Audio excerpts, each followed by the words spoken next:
Assalamualaikum warahmatullahi wabarakatuh. Welcome back to my YouTube channel. Nah, teman-teman, hari ini tanggal 11 April. Tadi pagi aku buka Facebook dan aku temukan video dari, sebentar ya, aku lihat dulu. Aku temukan video dari Facebooknya Direktorat P2 PTM Kemenkes RI. Jadi ini dari Kemenkes Republik Indonesia ya.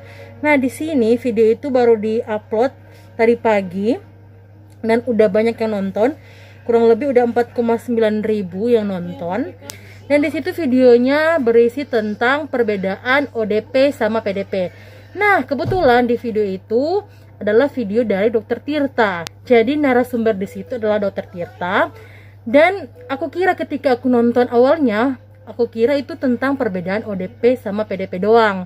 Tapi ternyata video itu sangat bermanfaat. Mindset aku terbuka, pengetahuan aku lebih terbuka, dan aku jadi lebih banyak pengetahuannya mengenai COVID-19 ini dari video yang singkat, kurang lebih sekitar 4 menit ya kalau aku nggak salah.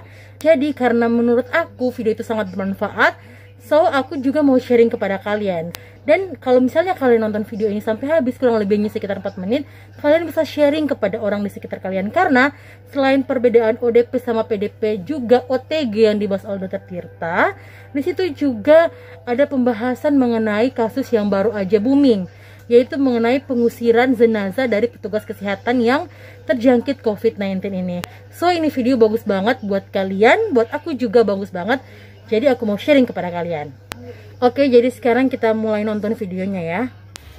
PDP ini bukan positif, bukan dikucilkan, bukan dengan cara dipisahin, bukan dengan cara dibenci. PDP ini adalah pasien dalam pengawasan yang menunggu hasil. Kayak saya kemarin masuk rumah sakit, saya gejalanya 3 yang memenuhi: batuk, demam, baru 1 hari demamnya, dan riwayat kontak dengan red zone. Ternyata di hari kedua gejala saya sembuh. Saya langsung turun status jadi ODP. Di rapid saya pertama kali saya negatif.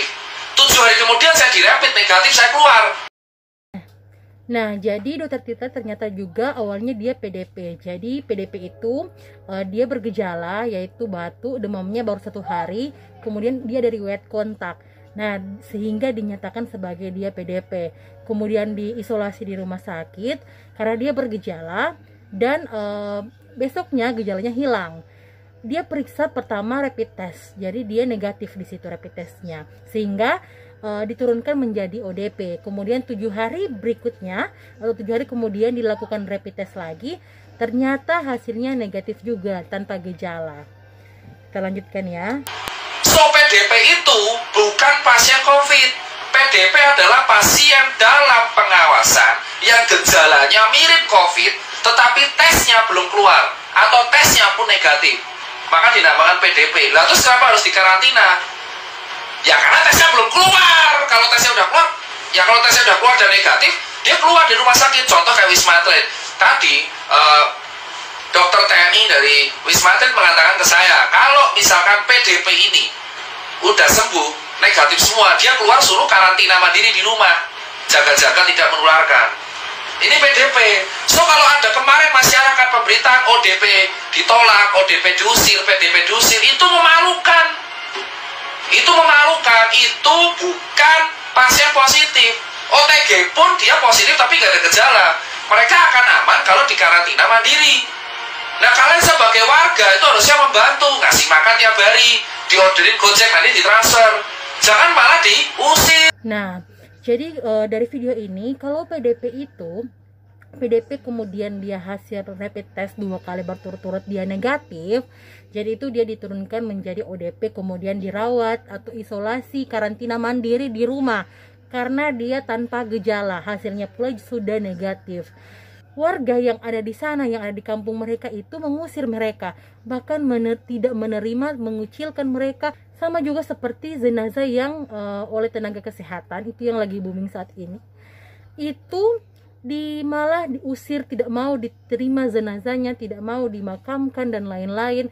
Makanya di sini Dr. Tirta bikin video ini agar mengedukasi kita semua masyarakat, baik itu sudah ada positif COVID ataupun tidak, Janganlah kita kucilkan pasien-pasien PDP atau pasien-pasien ODP. Nah, terus siapa peserta yang harus dikarantina di rumah sakit? Yakni pasien yang tegak positif COVID dan bergejala.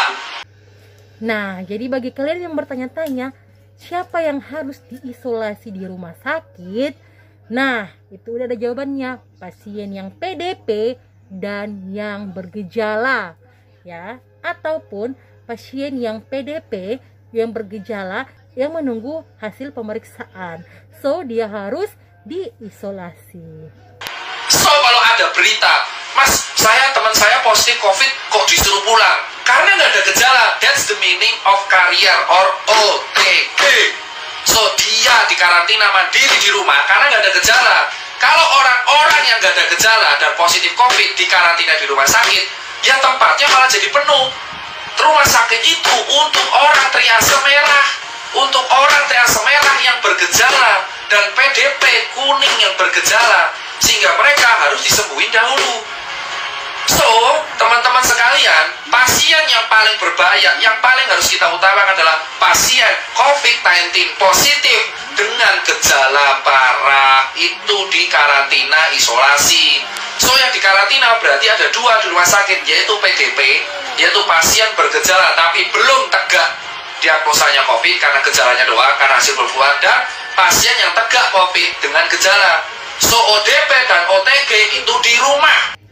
Nah, terus ada yang bertanya juga, bagaimana dengan misalnya tes COVID-nya, tes coronavirusnya itu positif, sama seperti ada satu artis itu yang positif, tetapi dia tidak bergejala, dan muncul pertanyaan, kenapa dia harus di rumah, bukan di rumah sakit? Ya, karena dia tidak bergejala, so dia harus dikarantina mandiri, dia nggak boleh ada kontak sama sekali dengan orang.